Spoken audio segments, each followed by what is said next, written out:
Alexander, just like you got George Washington on your coins and Abraham Lincoln and all that. Ain't nothing new. They was doing it back then.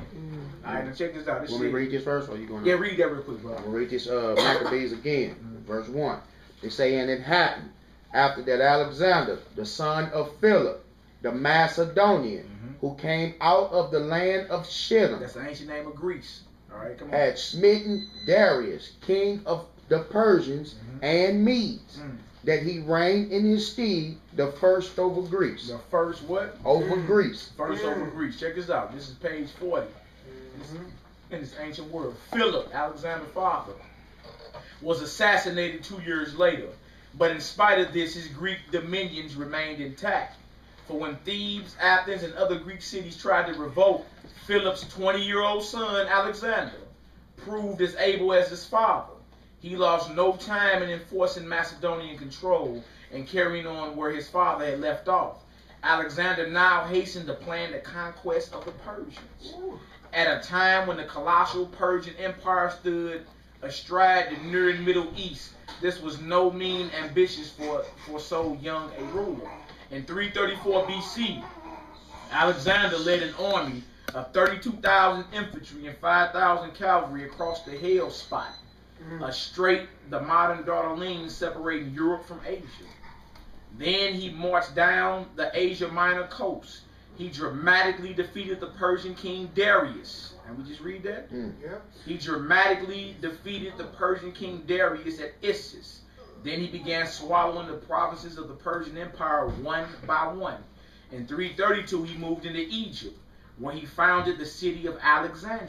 You know about Alexandria, Egypt.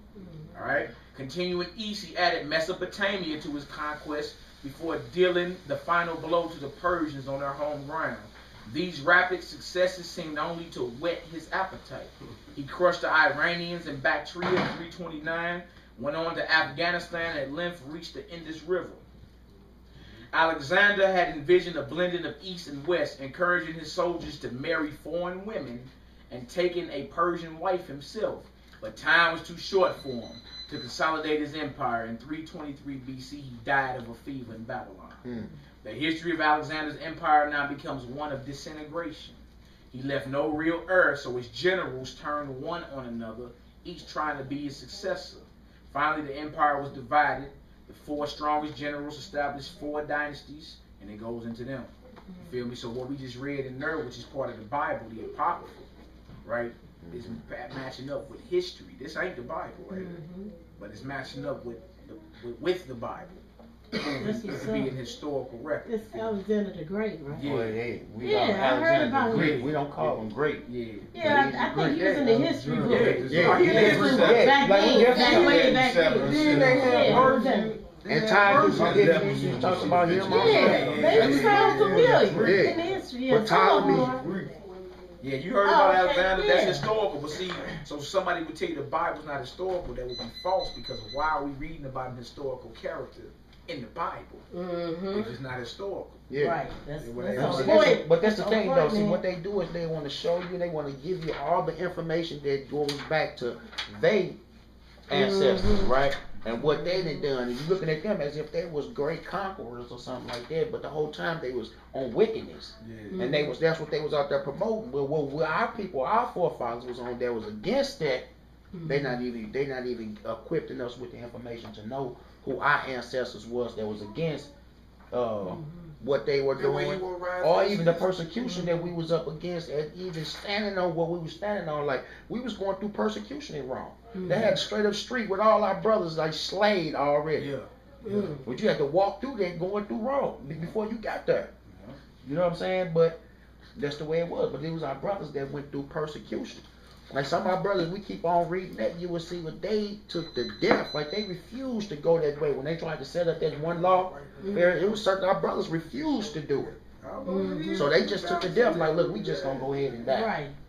But before we sit up here and we take this swine's flesh, we put it on the altar, we start eating the things, sacrificing it to the Most High, we gonna die. We'll take the death before we do it. Yeah, and that second Maccabees 6. What you said, take the death but before he you eat some finna read that. He finna read it to you Before? before. He finna read read. Oh, my fault, bro. So you said before you eat swine, you'll take the devil. Yeah, but I mean, I would for sure too, but that's what I'm saying. Now this, like, look, go ahead. Now this is how we get into the fact of when we're dealing with the Bible. God said He saw the beginning from the end. He tell it before it happened. Now, this is a vision that Daniel had of the four beasts that was gonna rise, and these beasts were nations.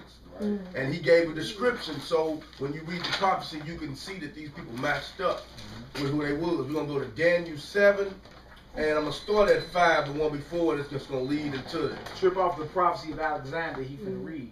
Yep. Daniel lived 300 years before Alexander was even born. It's a prophecy. Yeah. Okay. He was talking about the different beasts. He said, "Behold, another beast, a second like to a bear, and it raised up itself on one side." Daniel what? Daniel chapter 7. Let's start at 5. Let's get there. Yeah. Remember the four kingdoms he saw: Babylon, Persia, Greece, and Rome. That was the four kingdoms he saw that would rise and end up running the earth. We still up under Roman dominion right now. Rome killed Christ, Paul, all the disciples, and they're banging us. Maritime law. You know about maritime law too? Huh? I changed it. That's a little different. Maritime law different. I changed it. You know Obama signed martial law? That's martial law, not maritime law. Maritime law is laws of the sea. Yeah. Boats and all that, you know. They put your name in capital letters. Yeah. You know about all that. You know about It's that. on all your bills, on your driver's license. Social Security card. That ain't you. That's just a corporation that he came up with. But that's a whole No, time. they selling your stuff over to I heard stock company. Yeah, on the stock market. Your birth certificate is floating on the That's how stock the national market. debt is acquired. Through your line. They got you thinking that you got this debt, you know. Yeah. No, that's really the money they owe us. Right. If you want to be real with it, that they talking, they owe you These that. are yours. That they borrowed from many countries, right? No, these Right. Yeah, so where we at, y'all? Daniel 7 and 6. Daniel 7. Let's start at verse 5. I'm gonna show you the prophecy on this beast right here. Let's look. And behold, another beast, a second like to a bear, and it raised up itself on one side, and it had 3 ribs in the mouth of it, between the teeth of it. And they said thus unto it, Arise, devour much flesh. And this I beheld, and lo, another like a leopard. Like a what? Like a leopard. Which had upon the back of it 4 wings of a fowl. The beast had also 4 heads, and dominion was given to it. Now we all know Alexander the Greek, his kingdom was divided amongst his 4 generals. Yeah. So this is talking about the Greeks, and it said he is like the head of a leopard, right? Why this man got a leopard helmet on his head right here? And then On he his had, horn right and it here. say the beast had 4 heads. He had 4 cats. Look, that's a leopard. He got a leopard helmet on. That's that coin of Alexander the Greek right there. He got a leopard helmet. After on his this head. I beheld, and lo, another like a leopard. You got that old spirit. Right. So what's this symbolizing? Then? It's showing. It's showing that the Greek, prophecy. right after the Persians dropped, the Greeks come up. The Greeks come up because he had a vision of 4 kingdoms. So he was giving you the description of each one before they even came. Yeah. So now you can look at them now and look at how he talked about it before he even came. And so he had the leopard. So that's He had the Alexander leopard the Greek. as his symbol. That number 1 coin on there is Alexander the Greek. And see how that leopard is on. Yeah. He got a leopard helmet on. That's crazy, man. Showing you is That's a the word. it show you that the Most High run it all, man. Yep. Call it down from the beginning. Got the ears and stuff. Yeah, so them dealing with the Most High spirit of prophecy. We can hit some of them scriptures too. Yeah, I'm already at the Revelation 17. got Hercules. Second witness. What he got? Okay. Second witness. Is this Hercules a thing? I don't know if you look at the caption. It's gonna tell you each one. Like number 1 is Alexander. Number 2 is something else. Number 2 is Zeus, and number 3 is Buddha. Who was for? Yeah. Hercules, her or something. That's probably what that is. Yeah. So these is Greek. Those are Greek gods. All of them. Hercules, Zeus. Those are Greek gods. God. Those are the gods. That's why the clans Clash of the Titans. See that? Talk about that Greek guy. was so what was Zeus? He was evil. Yeah, Zeus was He's a the Greek. son of a Titan. Yeah, Zeus is a Greek god that the Greeks worship. A false god. Hey, I heard something that was it's kind of bad about the Greeks. What you heard about? They worship about phallics. Yeah, they did. Oh, They into a whole bunch of that freaky, creepy, what you stuff, though. That's why we call him Alexander the Freak. Yeah. Or the creep. Or the Creep. Not the great. You feel me? Yeah, there was a lot of the lady introduced a lot of that culture. Especially the Roman. See, European culture has always had that heavy homosexuality. Like right now, they don't talk about it on the news. They'll tell you how quick that blacks have the most counts of AIDS. Europe got way more AIDS than we got at all over here. Yeah. See, they don't tell you that. But then they push that agenda over here because that's the doctrine of death. 2 women and 2 men cannot create life. And understand that the Bible tells you that all the plagues that are in this book are not even written, their end shall fall upon you. That's how important it is to get back to our God. Because see, now, this one, again, just studying the culture of Africa as a whole, never was really on that homosexual. That was a taboo that Africa did not even deal with. You know what I'm talking about? Brothers didn't play that. You see, brothers killed you, and that was all areas of Africa over adultery, let alone, boy. Brothers is dying and fighting for their wives. You hear me? Went on that boy. They still hanging people today over there if they catch a lie with it. But see, now with the European culture, understand this is a stem of that culture. Now they pushing it as acceptable. That's what they was having orgies and everything out there in them streets, man. And all them great places. And then again, you know, even their great guy. That's why Obama passed that law of having gay marriages. Right, because even who was that president? Oh, Who was that? Roosevelt. When in Roosevelt they said presidents are not elected, they're selected. You know what I'm talking about? See, let me tell you what happened. They was getting ready. Well, you know, you got an old soul here. You got an old soul. Boy. Yeah.